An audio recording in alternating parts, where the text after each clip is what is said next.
Well, g'day, couch critics, and welcome back to another episode. And it's going to be a pretty big one with some pretty big news dropping this week. You may or may not have heard about it. You probably have an idea about it from the title of the video. Thanks so much for watching us on YouTube or listening to us on your streaming services. I'm Brad, and I'm joined by my co-host Sogg. Very exciting week, Samuel, because obviously the national second tier has been officially announced. We have A-League expansion, and we've got a few A-League derbies this weekend. So it's a pretty exciting week for football all around. And we've had Socceroos play two Oh matches yeah. as well. Great week of football. I think great use of the international break to drop some big news for Football Australia. So I Mm. like it. I like it. Yeah, the last time we had some pretty big news dropping in Australian football, it wasn't as good at the start of or the end of last year. So thankfully, it's pretty good. I guess we'll get straight into the national second tier. And on Monday, Football Australia announced the eight foundation clubs for the competition that'll kick off in 2025. It'll sit below the A-League. It'll be the second tier level of football in Australia. There will be no promotion and relegation in or out of the league at the moment. And they haven't really given a timeline if or when that would happen, but still, it's pretty exciting. All eight clubs, though, are from New South Wales and Victoria, and only one is from outside Sydney and Melbourne, that being Wollongong. The others being IPL Leichhardt, Sydney United, Sydney Olympic, Marconi Stallions, Preston Lions, South Melbourne, and Avondale. So, what do you think of it all on Monday when you heard the news, Samuel? Yeah, look, it sounds very similar to the A-League when it kicked off. Eight foundation teams. Bit interesting. Now, I think we've talked about it plenty on this channel. We've been running this channel for about 3.5, 4 years now, Mm. and the national second division has been, when's it going to happen? When's it going to Mm. happen? Like we've finally gotten somewhere, and it's a huge announcement. So one, I'm just really excited and kind of relieved that we're finally making that step towards something. More professional clubs in Australia is a good thing because it means more minutes for more Mm. players and more production kind of talent. Also just it's going to sit below the A-League, but that potential is part of Football Australia's, plan Mm. to work towards a unified football pyramid in Australia. So this starts moving things along that way. If it can get up and start and actually be decent, um, then I can't see why plans for linking it to the A-League can't, be 5, 10 years off in the future. Build it up, make it strong, make the A-League strong, and then connect them and have an awesome football pyramid. That'd be Mm. great. Obviously, a lot of the talk from a few critics was that there's only eight teams. Well, not that there's eight teams, but all the eight teams are from Victoria or New South Wales, and there's been a lot of criticism of that. And I think, yeah, some of it's probably fair, but I think you want to make sure you have eight teams that are financially sound, have the facilities. Maybe I thought a team like Adelaide City might have got chosen. Seems like maybe they haven't got their finances to have that right. Not even a team from Queensland as well. But I guess what this Football Australia said on Monday was that they're still hoping to add another 2 to 4 teams by 2025. So hopefully we will see some more teams from outside New South Wales and Victoria, because we want it to be national. But I think you're going to be a bit realistic when it's national, because I don't think any sport can have a national comp in Australia. We're never really going to see a Darwin team, but um, Yeah. yeah. Anyway, I mean, what makes a national comp? I mean, you're never going to have a team from Broken Hill or Alice Springs or Bathurst. It's not going to be truly national, but hopefully we're seeing a bit more representation when we find out who those two to 4 teams will be. Yeah, and look, there's a couple of things in there. Firstly, just talking about what makes a national competition. There's only New South Wales and Melbourne teams. I think what you want in a merit-based footballing economy is the best teams. The teams that have earned their place are the ones that are there at the top. And so it's a bit hard with the current franchise kind of model for that to happen. But you're starting to see a little bit that with the national second tier. It's the clubs that can afford, the clubs that can make it, and hopefully one day when we do connect the Australian pyramid, maybe a team from Bathurst puts the money in, they do the hard work, it becomes a big centre, and they work their way to the top. I'm always impressed by, in the Spanish league, Sevilla is like a town of 40,000 people. Is it Sevilla? No, there's No, a it's town. not. Sevilla is quite big. I think it's Villarreal might be a very small city. There's a club in their top tier with 40,000 people in the city, and but they've got a football club that's well supported and that has earned their way to the top. Yeah, That's Villarreal, a city of 50,000. there you go. Like that's what football should be about. That the teams that give it a real crack can earn their way to the top. That's the dream. So I think, yeah, you can't have a true. And I mean, at the moment, the way it seems to pan out is Sydney and Melbourne is where the money is in Australian football. It's where the people are in Australia. Let's be honest, they're the two big population centres. And so it's natural that those teams those places are represented. England, how many teams are from London? Well, that's because that's where all the people are and where all the money is. And those clubs have kind of risen to those spots. So I don't think that criticism is entirely warranted.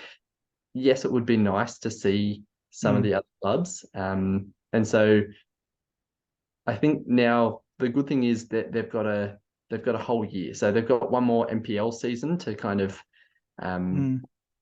start getting things ready and assess who they want and put things in place to get sponsors in and say, well, it's coming in a year. So, this is how you can come on board with us now. So I think that's a really smart move from Football Australia, just to give clubs that time. And it gives other teams that are hopeful still time to get their kind of stuff together, to say, all right, we need a sponsor because we really want to be in it and we need this much money to make it happen. I imagine some sponsors are potentially just a little bit hesitant, just going, well, maybe we'll give it a season, see how it goes. And if it survives, yeah, we'll back this team.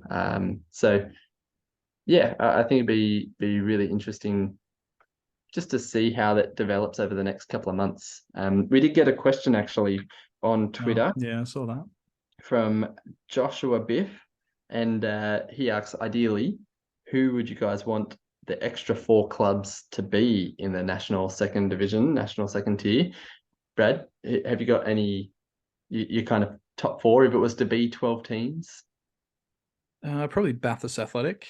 It's got to be one. Maybe Lithgow Workies. No, I think I really like that bid from Queensland, Brisbane United, the collection of several clubs. I feel like that'd be a really good bid. I think Gold Coast United would be a really good option, or whether they're suited to more of a A-League expansion team down the pipeline, I'm not sure. But I feel like surely you gotta have 2 Queensland teams. I'd like to see a Brisbane team, and maybe Sunshine Coast, whether that's Sunshine Coast Fire or the Wanderers or something like that.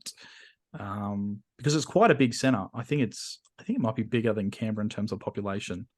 So it'd be good to have a team represented from there, maybe Gold Coast, and I think Adelaide as well. I'd like to see Adelaide City, but I understand they're not quite there just yet. So hopefully in the coming months, half a year or so, they can get their affairs in order and potentially be a part of this competition when it starts in 2025. I don't think they could. Well, I mean, of course they could. They could pick another team from Victoria, New South Wales, but yeah, I like to see a bit more diversity. I mean, the original NSL had the first season had, I think, 4 teams from Melbourne, 4 from Victoria, 2 from Queensland, 2 from South Australia, 1 from Canberra, and there might have been another one from another city. I can't remember. So if we can get to a stage where we're representing 5 or 6 cities, or 5 at the start, I think that'd be pretty solid. At the moment, there's only 3 cities being represented, but I'd like to see a few more. But yeah, I think that probably Gold Coast, Brisbane, Adelaide. I'm going to pick another one. I don't think it'll be a Canberra team because I think they'll be going towards A-League expansion. Maybe a 3rd Queensland team. I don't know. Maybe another Victorian team, maybe. Yeah, I think it's disappointing that Melbourne Knights aren't quite able to make it in. They're not quite financially there at the moment. And although I'd like to see them in, if I was going to pick 4 teams, I'd like to see added in before 2025 to join the initial season. I think I'd split it. I think it'd be ideal to see it be a bit more national. So I would go with a Brisbane team, probably Brisbane United. I do think it is a good bid. I'd go with Hobart. I'd love to see Hobart make it into the competition. Another great team, and a a football team in Tasmania would be great for the sport and great for Tasmania. Adelaide City, I think, are obviously the biggest club down there, and would be really cool to see. And then I would love to see a Perth team kind of be able to make it. I think they've been very clear from the start. They just it's financially just not there, and it took 20 years for the NSL to have a Perth team as well. Yeah, that's right. I'm not saying it could happen. I'm just saying that's what I'd like. For sure. I'd love for the backing. We've seen the glory of being, fairly consistent over there. There's obviously their deal to be sold fell through a couple of weeks ago, so that's disappointing. But the Matildas playing there in Perth showed there's football fans over in Perth. I would love to see that be an option for someone to back a Perth team, a Perth soccer club, or something like that to make it in as well. So that would be really cool, because then we'd have pretty much the whole country covered in terms of states, and down the line add in some more teams, maybe a Canberra second division after they get their A-League expansion off the ground, and who knows, it has really good potential to be a good competition. So yeah. James Johnson did spoke about third tier, so it's kind of like a Champions League model for all the top teams from the NPLs at the end of the season. They come together and they kind of play like group stage and then knockout. And you crown a champion. There's your third tier winner, so it might not necessarily get them promoted, but I mean, we've kind of had if you look at the Australian pyramid, our second tier for ages has just been all the NPLs. But obviously we just haven't had that one single comp in the second tier. So I think that's exciting. They're thinking ahead to a potential third tier. Never said anything about any potential promotional relegation, but I think it's good to set up the structure of how Football Australia want Australia. They want the A-League, second tier, and then all the NPLs. And at the end of the season, they play off for a little tournament thing. So it's exciting. It's really exciting. In the next 5 to 10 years, it's gonna be interesting to see where we go as a sport in this country with the second tier, because obviously it's very unique. It'll be interesting just to see how it goes. Will it succeed? Will it struggle? I don't know. The romantic in me would love to think, it's going to be fantastic. It's going to boost Australian football massively, but I don't know, just don't know.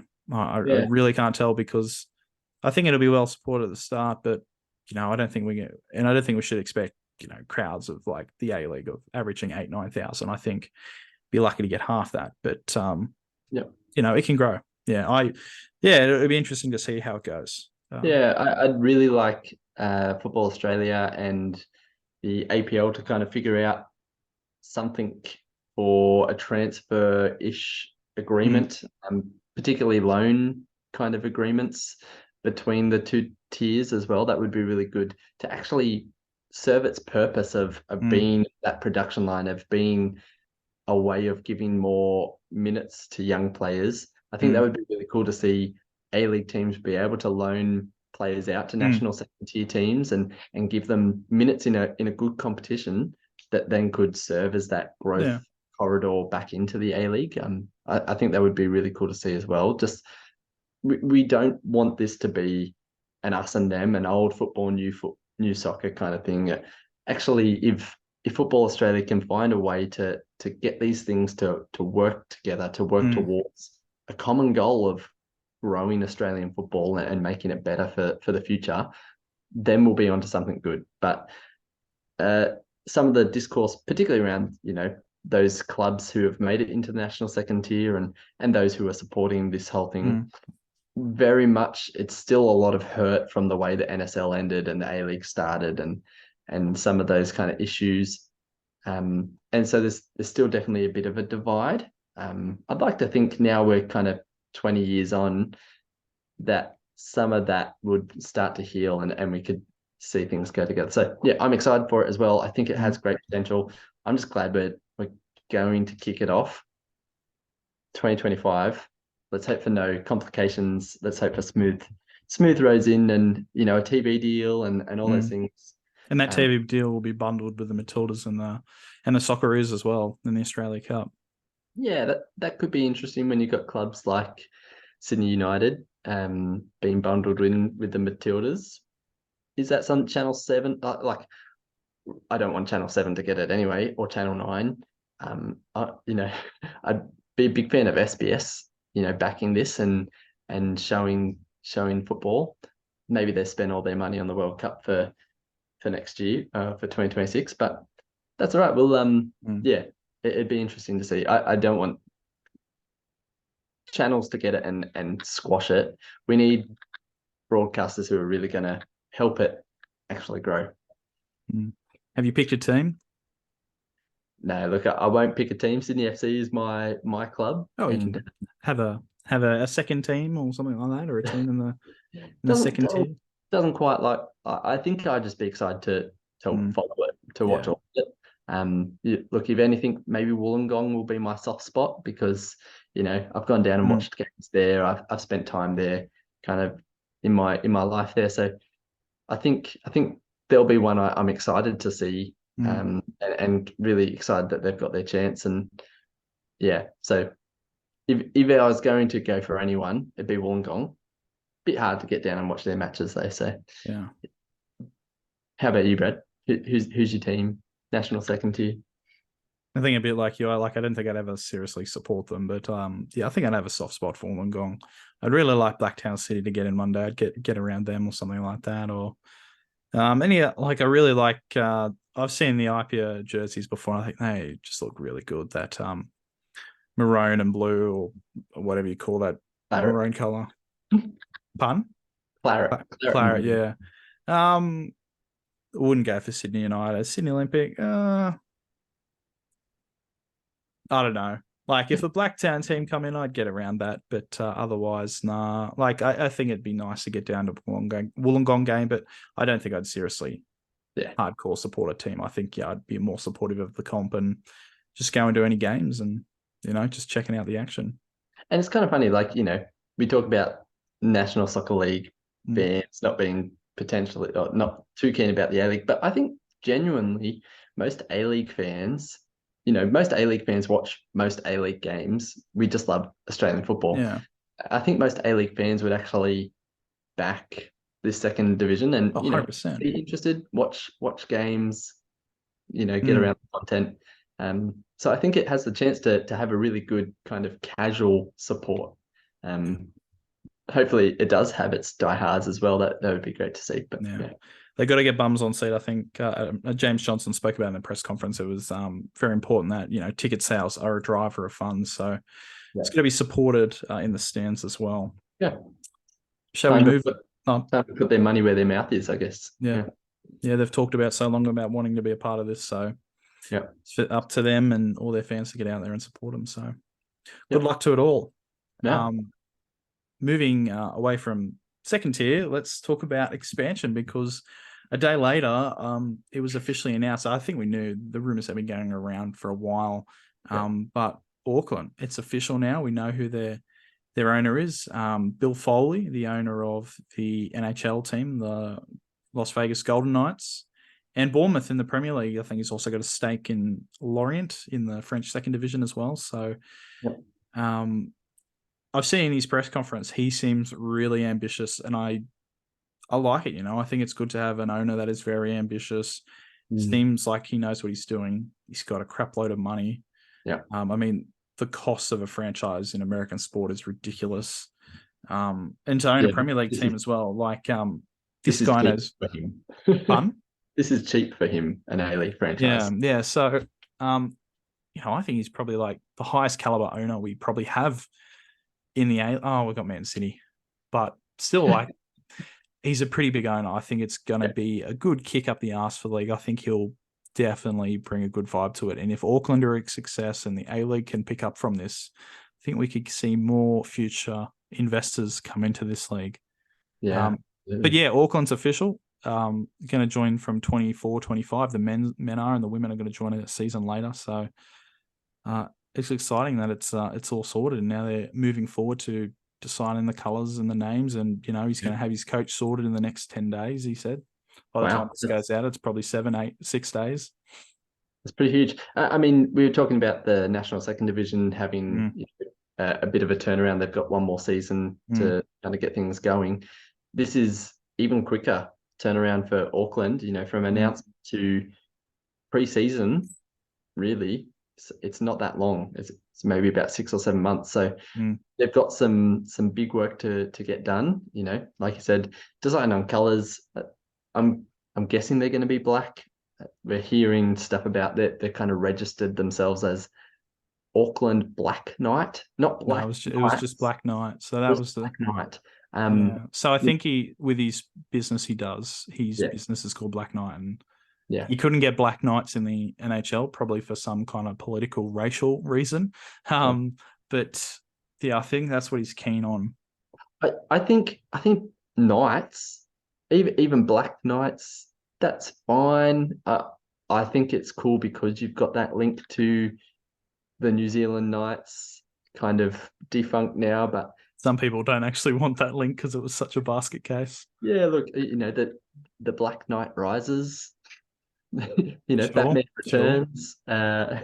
I think it's really cool. Like I said, it's a pretty high profile owner who knows what he's doing. He's set things up pretty well everywhere he's gone. His big claim was, when we win the championship, my players will get, and then showed his Stanley Cup ring, because that was his big thing with Las Vegas.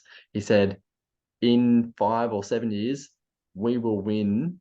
And he did it within 3, I think. Yeah, so he's ambitious, which I think is really good. I think him kind of coming in will put a boot up the APL. Like with someone with his caliber of business will go, hey, I'm investing in this. This needs to be sorted. I think he has potential to come in and really kind of build the culture of the league. Apparently, maybe there's rumors of a kind of boutique stadium being built as well. Yeah, down on the waterfront of Auckland. So, I mean, these all sound really good. It would be amazing if, Auckland come in and within 5 seasons win the A-League and look down at Wellington and go, what you been doing, bro? I think it's really cool. Yeah, I'm excited. Yeah, that stadium talk, that would be really exciting. So I think I listened to a radio interview he had over in Auckland, and he said, "Oh yeah, it won't be right away, but within 3 to 5 years, yeah, we'll have it." Wow. And he was just so confident, and I really like that, and like I believe, like it's believable because he's got a crap load of money. He's got a proven track record in the NHL.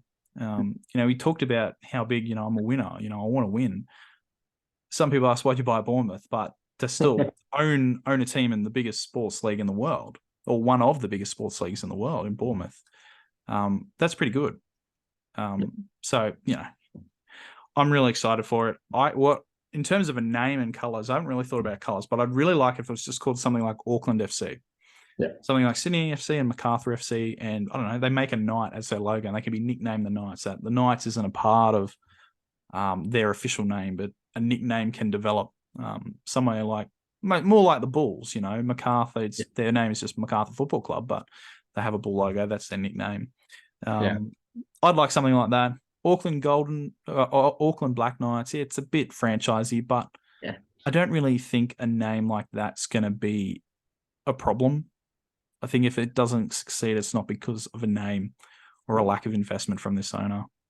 What do you think of a name? What would you like it to be called? Yeah, look, Auckland City and United are taken.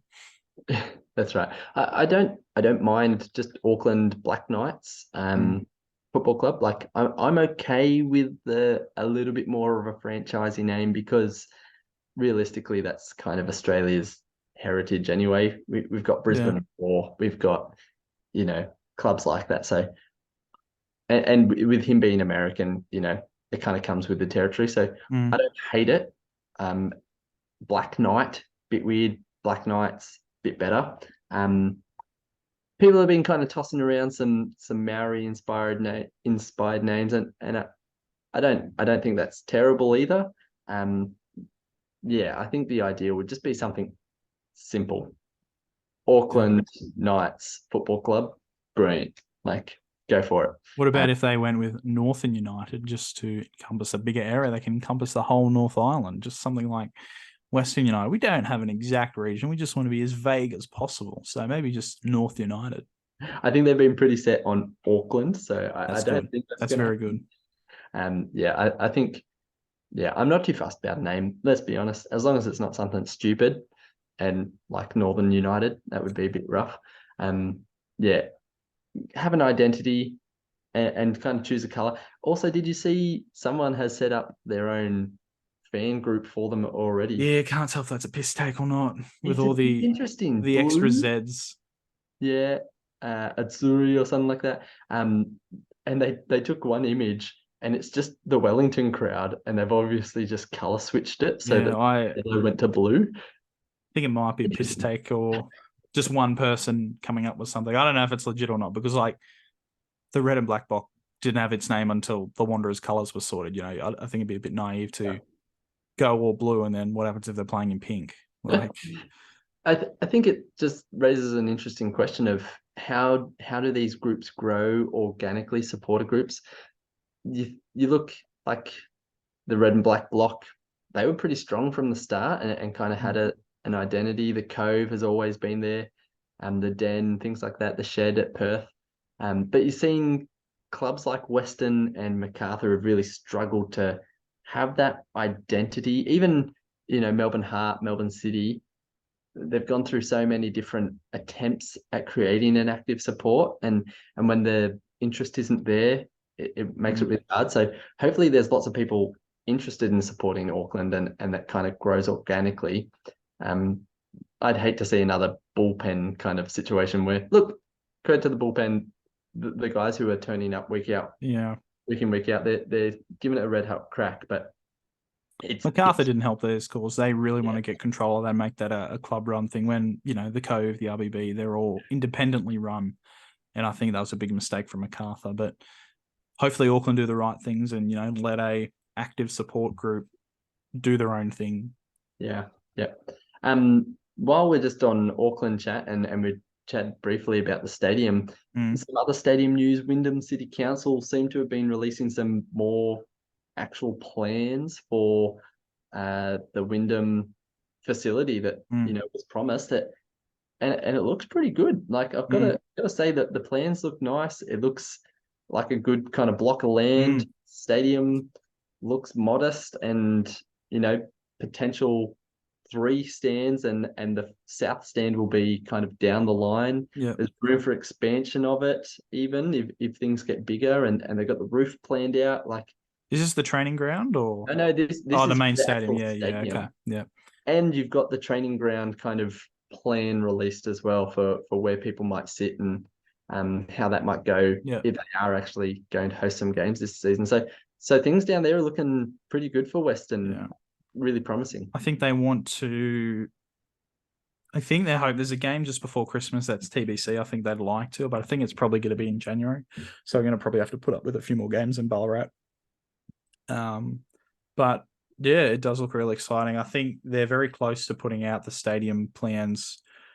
The council's close to putting out the plans, and then the local people will have their chance to give their feedback, which is all protocol for councils. But the unfortunate thing is just bureaucrats just taking their time, and that's the annoying thing when working with council. Like, if it's just all privately run, you do whatever you want in your own time. But when it's funded by council, it takes a bit of time, but it's getting there. So it's really exciting for Western United. So hopefully, the stadium and all that, once they're in Western Melbourne, that can really solidify a strong supporter base. If they could average 8,000-9,000, I think that'd be really awesome for that club, because they've been playing over the place for too long now, and I think it's hurt them a bit, and it'd be good for them to go home.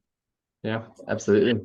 Yeah, so that's exciting. Canberra, who's also one of the preferred expansion options for the APL, we're hoping they'll come in next year, because we don't want to buy No. I read a story in the Canberra Times today that they still got their deadline for getting the owner sorted by the start of next month, but I feel like they're being held up by the situation with the women's, because that is started up, set up, and is run by Capital Football, and I don't think they're particularly keen on giving it up straight away.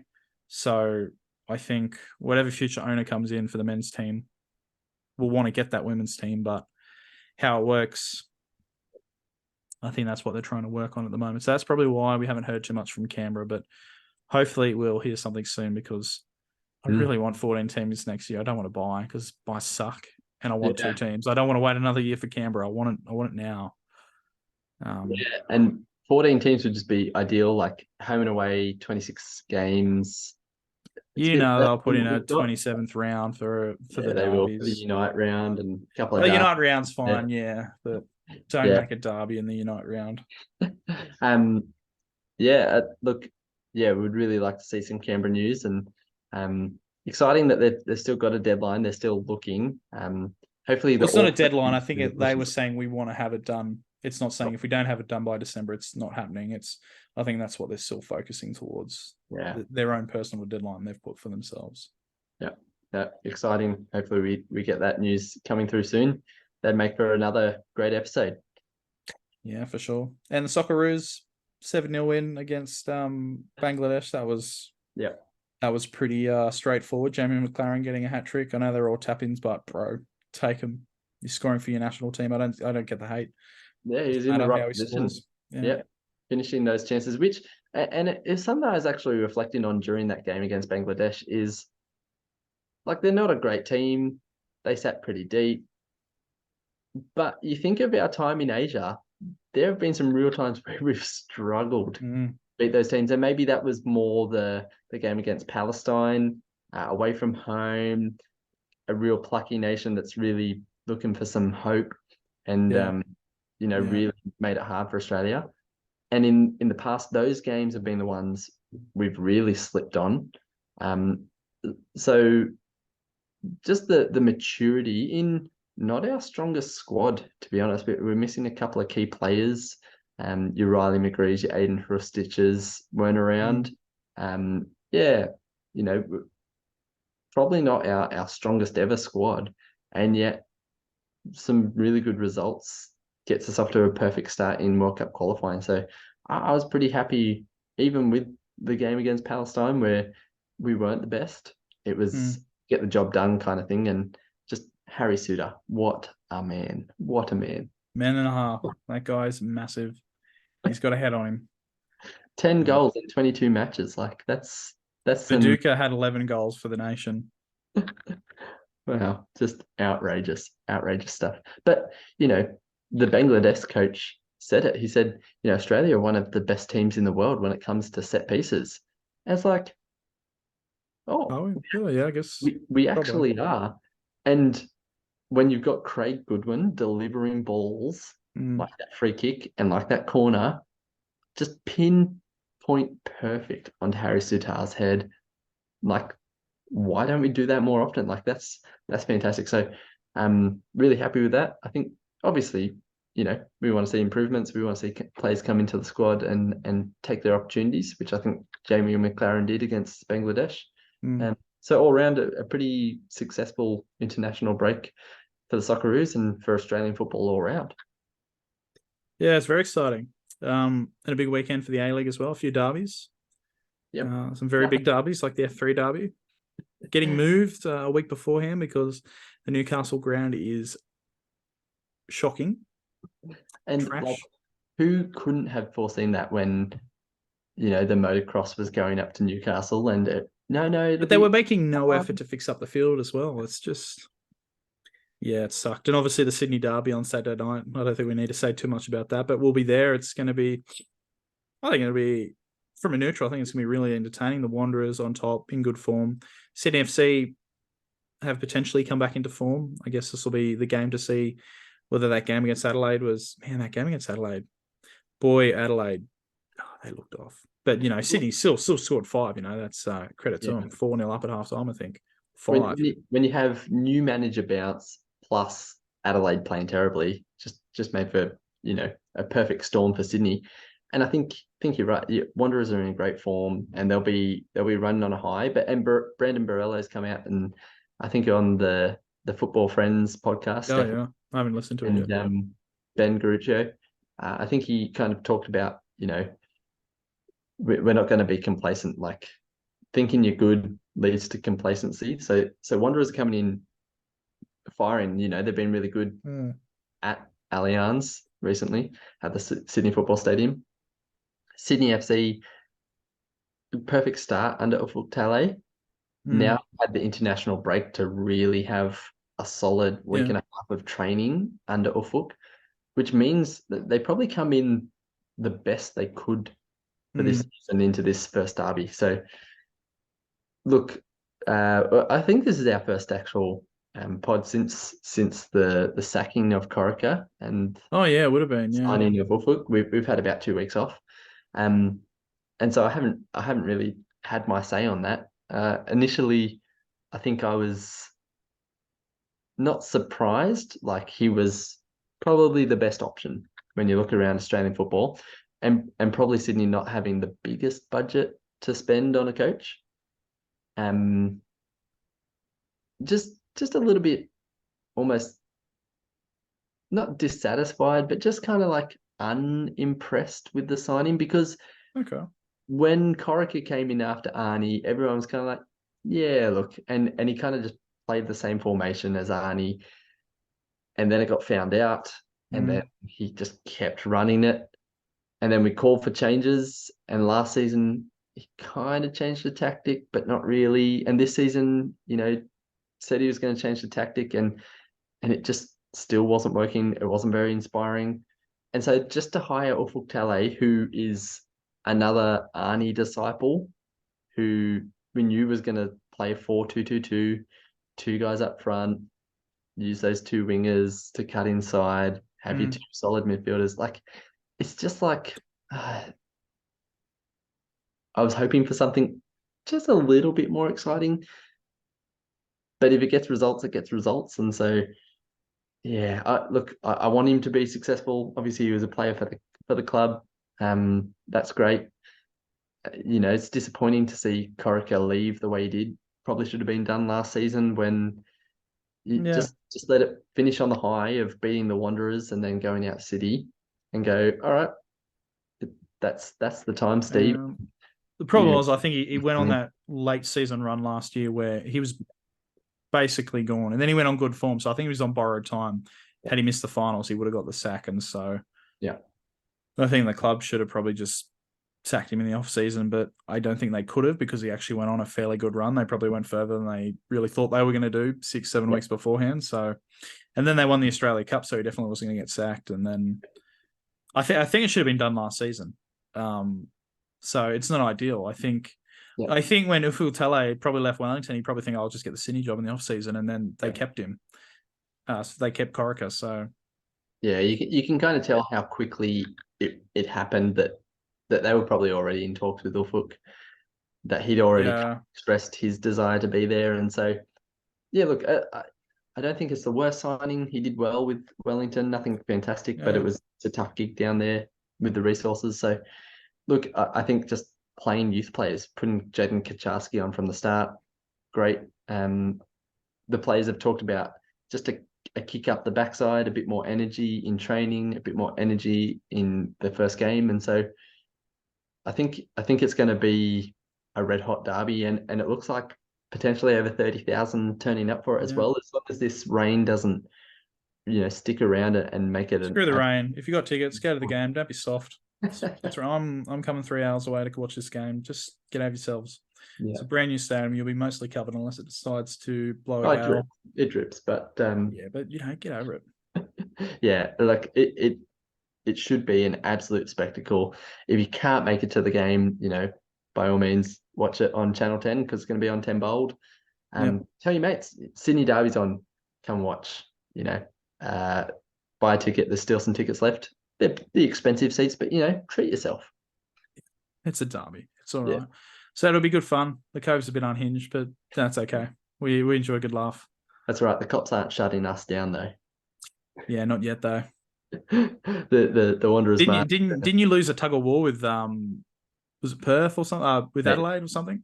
no one from Sydney FC wants to claim any part of Section 22, and no idea who the blokes are. No idea. Yeah.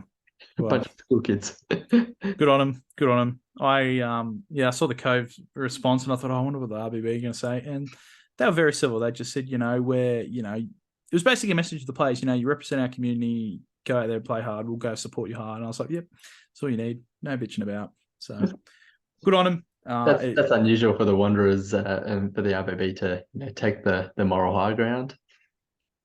Yeah, well, I think Sydney FC have lost any chance of taking any more moral high ground when they've caught us scabs when they literally scabbed a week later in for the women's grand final. So good on them. That was the only issue I had with their post. I was like, bro, you guys went and scabbed a week later because Danny Townsend promised you a Zoom call. If anything, it's just stirred the pot, which is exactly what you want before a derby, right? Like, yeah, and it's bit us in the butt. Last season, all that bang average stuff that was absolutely rubbish. that was pretty funny. But you love it. Yeah, you got to hype it up. Like, they hyped up Barella's bang average, and then Barella went. Oh, I think he scored, but the Wanderers went and scored 4-0. So, yeah. And Barella didn't really bite after that game. They asked him about the bang average comment, and he was just kind of like, yeah, well, it's just football. Yeah, but this is what a derby's about. It creates that tension, and even if the fans are being absolute losers, like it's so good to watch. It's so good to watch just how much you care about it. Like you and I are sitting here, and we're not those kind of posters. We don't post the shit takes or anything like that. But maybe we should. Like it's a derby. Like my heart, it's ready to go. Like I'm too nervous to smack talk. I don't like smack talking before a game because I don't want to be on peak A-League with posting before an unfortunate circumstance. Like you've actually made it onto peak A-League before. Yeah, but who said I was talking about MacArthur in that post? But I don't want to go on there saying, we're doing so well. Yeah. Cove's unhinged. It was a fluke win against Adelaide, easy 4-0 win, just like last time. Because I don't think it'll be 4-0. I don't really care in derbies. I just want to win. I don't really care how you do it. Yeah, that's right. It's definitely tastes sweeter when you do win by a couple. 4-0, yeah. It's beautiful. It's that 4-0 win against Sydney FC at Allianz last year. That was just, couldn't comprehend just how good it was. And then just how Cassini Yungi just took his shirt off and just held it up at the crowd. That was, And that's the thing. These derbies, they make memories, and so obviously we care a bit more because we're a Sydney fan and a Wanderers fan. But I think the whole league, this is the fixture, and it has been for a couple of years. Should there be 3 of them? Probably not. Maybe we'll sort that out when we get 14 teams. But this is the game that the league is going to stop. Like everyone's going to watch the F3 derby and go, yeah, that was nice, and then they're going to turn attention to the Sydney derby. Yeah. It's just where the stakes aren't as high in the F3 derby. I'm sorry. Yeah. I'm sorry, Jets and Mariners fan. That's just the reality of it. Still a big game for you guys, but I just think just how big it is for the Sydney derby. Much better than that Melbourne derby. Gross, Melbourne. Which one? Is that victory against Western? Yeah, that's the Melbourne derby. There's no other Melbourne teams. Yeah. Anyway, at least we'll behave ourselves. We won't make national news for throwing a bucket at anyone. Anyway, let's move on before we get cancelled. It'll be handy by Melbourne fans, but that's okay. Cool. Well, I think we've talked for a while now. I don't know. I haven't been keeping track, but it must be close to an hour. But I guess thanks for joining us. I don't know. Is there anything else you want to say, Samuel? No, I think that's a good place to wrap us up. I think there's other football games on this weekend, but I'm not going to be paying much attention. I'm bringing 9 friends from Western Sydney. Some friends. I bought them more tickets, and they're coming to watch the Sydney derby. So I'm excited to have them enjoy the game. And I think just what a week for Australian football. Keep it rolling. Canberra announced their expansion next week. They've announced another 4 teams for the National Second Division. Announced promotion, relegation. Announced salary cap gone. Just keep the good times rolling, and I'm happy. I saw a post on Twitter today about the Brisbane game on Sunday, and someone was saying, I'm hearing there's over 20,000 fans, and someone went source, and I responded with, Trust me, bro. Trust me, bro. Trust me. So that'd be great if they got over 10K. They probably could, but Yeah. 20. Well, I hope I'm wrong. I hope it is true. But anyway, thanks for listening to us for this song or watching us. You might be watching our beautiful faces talk this entire time, but I wouldn't be doing that. But if you haven't subscribed to the channel, please do so. Please leave a like and a comment, and if you are listening on a streaming service, leave us a review because that would be top notch for the Apparently channel moving forward. Yeah, apparently it does. So, and recommend, tell your mum, tell your grandma, tell your neighbor that doesn't speak English about us. Yep. So we can get bigger and better. And you can drive those metrics. Yeah, we need 800 subs. Well, thanks for joining us, and go the Wanderers.